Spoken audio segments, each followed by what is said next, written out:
جامعہ زندہ باد۔ دھیان سے سنیے گا، آخری پیغام میں ہم لوگ پہنچ چکے ہیں۔ اب زیادہ طول نہیں دے کر کے ایک مثال پر پیغام کو ختم کر رہا ہوں۔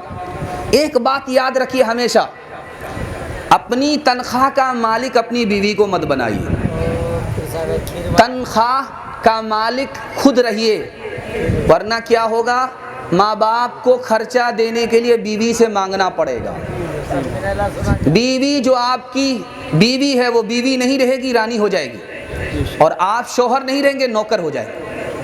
57% لوگ جاپان میں مرد ہونے کو پسند نہیں کرتے۔ وہ کہتے ہیں کاش کہ میں عورت ہوتا۔ تو اس سے پوچھا گیا ایسا کیوں؟ کہ اس لیے کہ ہر مہینے کی تنخواہ کی مالک عورت ہو جاتی ہے، ہم لوگ کنگال ہو جاتے ہیں۔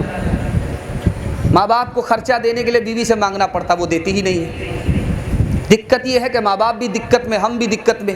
غلطی اپنی ہی ہے، اپنے پیر پر کلاڑی مار دیا کہ تنخواہ کے مالک خود رہنا چاہیے، بیوی کو مالک بنا دیا۔ 47% لوگ عورت کی وجہ سے پاگل ہوتے ہیں۔ یورپ میں 47% لوگ عورت کی نافرمانی کی وجہ سے پاگل ہوتے ہیں۔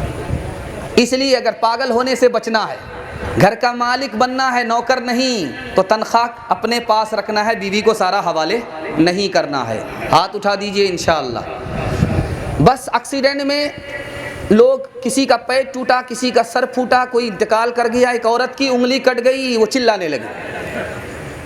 لوگوں نے کہا کتنے لوگ مر گئے، کتنے لوگوں کو بڑا بڑا نقصان ہوا، وہ تو خاموش ہیں، تم ایک انگلی کو لے کر کے آسمان سر پر اٹھا رہی ہو۔ کہا میرا بہت بڑا نقصان ہو گیا۔ کہا کیا نقصان ہوا؟ کہا جس انگلی سے شوہر کو نچایا کرتی تھی وہی انگلی ہماری کٹ گئی ہے۔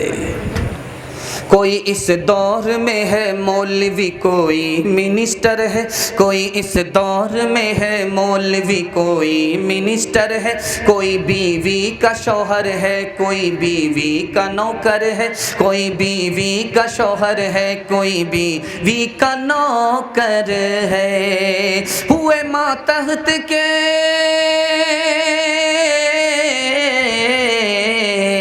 ہوئے ماتحت کے، ہوئے ماتحت کے، ماتحت ایسا انقلاب آیا، میاں ہے دفتری دفتر میں اور بیوی منیجر ہے، میاں ہے دفتری دفتر میں اور بیوی منیجر ہے۔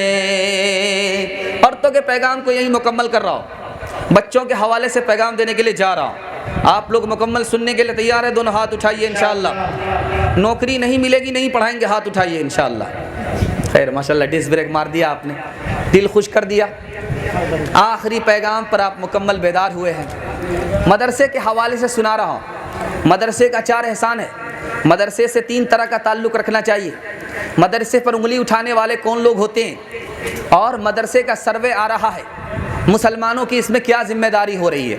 یہ بہت خوبصورت پیغام حالات حاضرہ کے حوالے سے سنانے کے لیے جا رہا ہوں۔ آپ لوگ مکمل سنیں گے، سمجھیں گے، عمل کریں گے، ہاتھ اٹھائیے انشاءاللہ۔ مرنے کے بعد عمل کریں گے، ہاتھ اٹھائیے انشاءاللہ۔ دھیان سے سنیے گا، میں آپ کا پیچھا چھوڑنے والا نہیں ہوں، کہیں نہ کہیں تو آپ پھنسیں گے۔ دھیان سے سنیے گا، آخری پیغام دے رہا ہوں۔ مدرسے پر مسلمان 3 اعتراض کرتا ہے۔ پہلا اعتراض، حضور کے زمانے میں مسجد بنتی تھی اور اس زمانے میں مدرسہ بننا، مدرسے پر اعتراض کر رہا، اپنوں نے ستم کیا مدرسے کے اوپر۔ دوسرا اعتراض، جو مدرسے میں پڑھتے ہیں ان کے سینے میں درد نہیں ہوتا، جو صحابہ نبی سے پڑھتے تھے ان کے سینے میں درد ہوتا، مدرسے کے عالموں پر اعتراض، اپنوں نے ستم کیا۔